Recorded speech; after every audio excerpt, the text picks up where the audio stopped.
It's melt season at Burger King. Melt away the winter with BK's Cheesy Melt. Get classic, bacon, or shrimp and Swiss for only $4.99. BK, have it your way.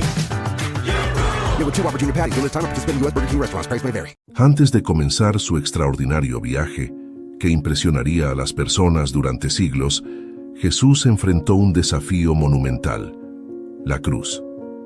El libro de Lucas relata los eventos finales de la vida de Jesús hasta su muerte. Todo comienza con su oración en Getsemaní, donde su fe en Dios fue fortalecida, y culmina con su crucifixión, momento en el que él proclamó: «Está consumado», y entregó su espíritu. Su cuerpo sin vida permaneció en la cruz hasta ser removido y colocado en una tumba cercana, mientras su espíritu partió hacia un destino desconocido. La cuestión sobre a dónde fue el espíritu de Jesús durante los 3 días entre su muerte y resurrección ha sido motivo de debate. El texto bíblico de 1 Pedro 3, 18-21 es especialmente enigmático y fascinante. Habla sobre Jesús, que aunque muerto físicamente, fue vivificado por el Espíritu y predicó a los espíritus en prisión que desobedecieron en los días de Noé. Esto sugiere una actividad de Jesús en el mundo espiritual antes de su resurrección, destacando la grandeza de su misión redentora. El pasaje menciona la predicación de Jesús a los espíritus en el Hades, el reino de los muertos, lo que nos hace reflexionar sobre la autoridad y el poder de Jesús, incluso más allá de la muerte. La Biblia en Filipenses 2:10 afirma que toda rodilla se doblará ante el nombre de Jesús, en los cielos, en la tierra y debajo de la tierra, resaltando el dominio supremo de Cristo sobre toda la creación. Esta autoridad incomparable ofrece consuelo y esperanza, sabiendo que tenemos un Señor amoroso y poderoso en control de todo.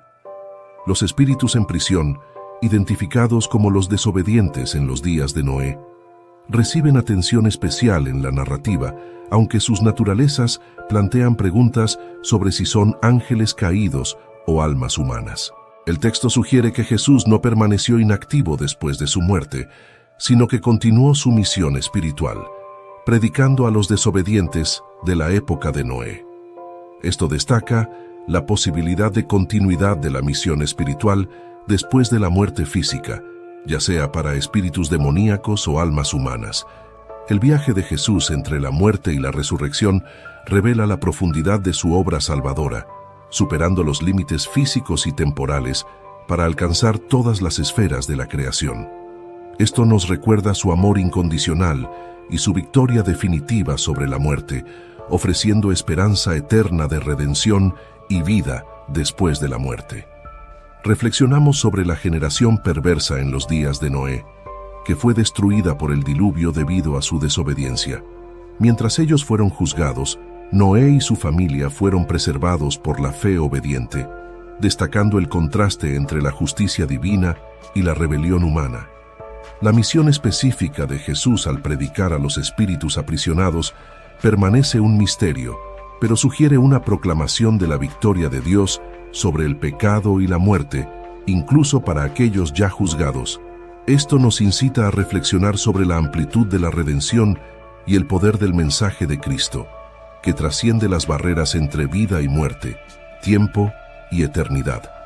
Después de su resurrección, Jesús ascendió al cielo, donde ahora reside en la casa del Padre, preparando un lugar para todos los redimidos, simbolizando la esperanza eterna y el destino final de los fieles. La certeza del regreso de Cristo y de la resurrección de los muertos es una promesa que nos sostiene y nos da esperanza. La autoridad de Cristo sobre la muerte y el más allá refuerza nuestra esperanza en la victoria sobre la muerte y en la reunión eterna con el Señor. Él posee las llaves de la muerte y del Hades, demostrando dominio absoluto sobre la vida y la muerte, como proclamado en Apocalipsis 1:18. Esta autoridad confirma no solo su divinidad, sino que también nos consuela con la promesa de que, en Cristo, la muerte no es el fin, sino la puerta a la vida eterna. Jesús, en sus diversas manifestaciones a lo largo de las Escrituras, ofrece valiosas lecciones. En el Antiguo Testamento, Nabucodonosor, el rey de Babilonia, enfrentó una lección divina sobre humildad y reconocimiento de la soberanía de Dios. Daniel 3. El episodio de la estatua de oro desafía la fe de Sadrach, Mesach y Abed-Nego, que permanecen fieles incluso ante la amenaza de muerte, reflejando una obediencia inquebrantable a Dios.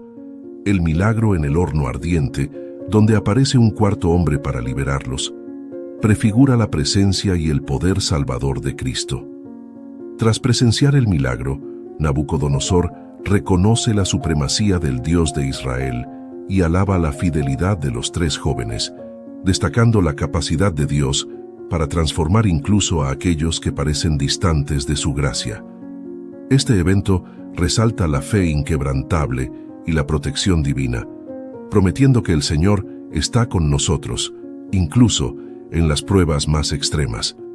La transfiguración de Jesús es otro momento crucial, donde Él revela su divinidad a los discípulos en el monte de la transfiguración, Mateo 17. Su rostro brilla como el sol, simbolizando su pureza divina, y Él es acompañado por Moisés y Elías, representando la ley y los profetas. Este encuentro simboliza la unión de las tradiciones antiguas con la misión salvífica de Jesús. La voz del Padre Celestial confirma la identidad de Jesús como el Hijo amado de Dios, mostrando que Él es el cumplimiento de las Escrituras y el centro de la redención. La presencia de Moisés y Elías, junto con la voz del Padre, destaca la eternidad de Dios y la esperanza que tenemos en Cristo para una vida eterna, donde todos los creyentes estarán presentes. Estos relatos bíblicos nos enseñan profundas lecciones sobre humildad, fidelidad y la soberanía de Dios, reforzando nuestra confianza en la autoridad y en la misión redentora de Jesucristo. El evento de la transfiguración reafirma la supremacía y singularidad de Jesús sobre todas las figuras bíblicas. Moisés y Elías aparecen junto a Jesús, pero después del evento, solo Él permanece con los discípulos. Esto enseña que, aunque Moisés y Elías son importantes en la historia de la salvación, es Jesús quien merece nuestra atención central. Él no es solo un siervo fiel de Dios, Él es superior a todos, siendo el cumplimiento y el centro de toda la Escritura. Al descender de la montaña, Jesús instruye a los discípulos a no divulgar la visión hasta que Él resucitara de los muertos. Esto tenía como objetivo evitar interpretaciones erróneas de su mesianismo y garantizar que la revelación de su gloria fuera entendida dentro del contexto completo de su muerte y resurrección, fundamentales para el Evangelio. Cuando los discípulos preguntan sobre la creencia de que Elías debía venir primero, Jesús aclara que Juan el Bautista vino en la persona de Elías, preparando el camino para él. Moisés y Elías representan la ley y los profetas, figuras centrales en la tradición de Israel.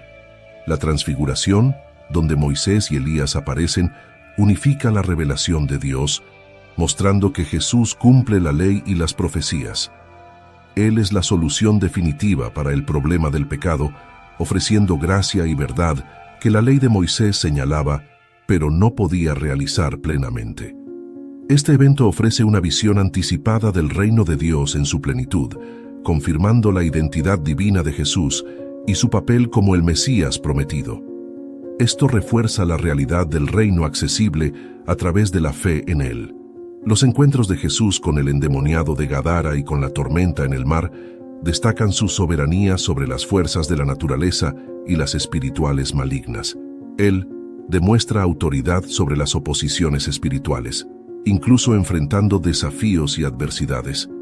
La presencia de miles de demonios en el endemoniado de Gadara muestra la magnitud de las fuerzas adversarias, pero incluso una legión de demonios se somete a la autoridad de Jesús, destacando su poder incomparable sobre el reino de las tinieblas. Las Escrituras en Mateo 12, 43-45 abordan a los ángeles caídos y la batalla espiritual. Esto destaca la existencia de una lucha continua entre las fuerzas celestiales y malignas. Muestra que incluso estos ángeles, que no mantuvieron su posición original, serán juzgados por Dios. Esto brinda consuelo a los creyentes, pues saben que tienen el apoyo de Dios y de legiones de ángeles celestiales a su lado. Esto asegura protección contra las embestidas del enemigo, evidenciando el poder supremo de Dios sobre cualquier fuerza adversaria. Además, se destaca la especificidad territorial de los demonios. Ellos demuestran preferencia por ciertas regiones para su actuación. Esto muestra la organización territorial en el reino de las tinieblas, reforzando la complejidad de la guerra espiritual y la necesidad de oración estratégica por áreas específicas. La transformación del endemoniado de Gadara marca el inicio de su misión como evangelista. Esto destaca el poder redentor de Cristo, capaz de restaurar propósitos y llamar a aquellos que estaban perdidos en las tinieblas. La autoridad de Cristo sobre los demonios se revela claramente en varios encuentros. Incluso los espíritus más rebeldes se someten a su voluntad, demostrando su poder soberano sobre todos los reinos espirituales y la derrota inevitable de las fuerzas del mal. La malicia de los espíritus malignos se ilustra en la destrucción de los cerdos. Esto resalta la necesidad de vigilancia y dependencia de la protección divina contra las estrategias del enemigo, recordando a los creyentes la batalla espiritual constante en la que están involucrados. La preparación de Jesús en el desierto después del bautismo por Juan el Bautista muestra la importancia de la dependencia total de Dios y de su palabra ante las adversidades. Esto simboliza el tiempo de prueba de Israel en el desierto antes de entrar en la tierra prometida. Finalmente, Jesús responde a los intentos de Satanás con las Escrituras, destacando la importancia de la palabra de Dios como arma contra las mentiras del enemigo. Esto establece un ejemplo de confianza y sumisión total a Dios, incluso frente a las tentaciones. Mateo 4:3-4 destaca la humanidad de Jesús y su obediencia a la voluntad del Padre. Jesús elige vivir una vida verdaderamente humana, incluso enfrentando las limitaciones humanas, como la necesidad de comida. A pesar de tener el poder para realizar milagros, opta por no usarlo para beneficio propio, mostrando la importancia de seguir la voluntad específica de Dios, incluso si esto implica renuncias personales. En la segunda tentación, Satanás desafía a Jesús a probar su filiación divina de manera espectacular, pero Jesús rechaza esto, mostrando confianza en la protección silenciosa del Padre. En la tercera tentación, Satanás ofrece a Jesús todos los reinos del mundo a cambio de adoración, pero Jesús rechaza, destacando su misión sacrificial y compromiso con la voluntad del Padre. Después de rechazar firmemente las tentaciones, Satanás deja a Jesús, marcando el inicio de la victoria de Jesús sobre el dominio de Satanás. Esta victoria es reconocida por la asistencia de los ángeles, evidenciando la importancia cósmica de este momento. La narrativa de las tentaciones revela que la estrategia principal de Satanás es el engaño, pero la verdad de la palabra de Dios es la mejor defensa contra ello. Se destaca la actividad continua de Satanás, así como la realidad del infierno como consecuencia para aquellos que lo rechazan. El pasaje enfatiza la soberanía de Cristo como Salvador y Juez, y la urgencia de vivir una vida alineada con la voluntad de Dios frente a la realidad del juicio eterno. Deja un versículo bíblico que te guste más en los comentarios, pues alguien necesita de esa palabra. Y di de qué ciudad nos estás viendo. Que Dios bendiga tu vida en nombre de Jesús. Amén.